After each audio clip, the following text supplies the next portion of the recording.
কেউ যদি কাউকে ভালোবাসে, সে ভালোবাসাটা কেমন হওয়া উচিত? গোপনে, নীরবে নাকি প্রকাশ্যে? নীরবে। নীরবে ভালোবাসার মাঝে এমন কি মজা আছে যে মজাটা প্রকাশ্যে নেই?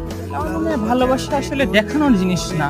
ভালোবাসা আসলে মানুষের মধ্যে দেখানোর জিনিস না যে আমি ভালোবাসি, আমি অনেক হ্যাপি আছি। এটা না, আসলে নিজেদের মধ্যে বোঝাপড়া, নিজেদের মধ্যে থাকা, একসাথে সকল বিপদে আপদে, এটা আমার কাছে বেশি কিছু মনে হয়। আপনার কাছে ভালোবাসার সংজ্ঞা কি, বা ভালোবাসা কি জিনিসটা?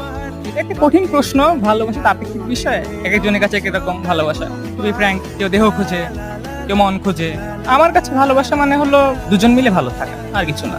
মাশাআল্লাহ, আপনার কথা আমাকে খুবই বিমোহিত করছে। বেশি আচ্ছা, উত্তরবঙ্গের মেয়েদের মাঝে কোন গুণটা ভালো যেটা অন্য ডিস্ট্রিক্টের মাঝে নেই? কোন ডিস্ট্রিক্টকে ছোট করবো না, বাট উত্তরবঙ্গের মানুষ আমার মনে হয় সুইট হয় অনেক বেশি। মাশাআল্লাহ, আজকে ইন্টারভিউ নিয়ে খুব মজা পাচ্ছি, কারণ আমি নিজে উত্তরবঙ্গের।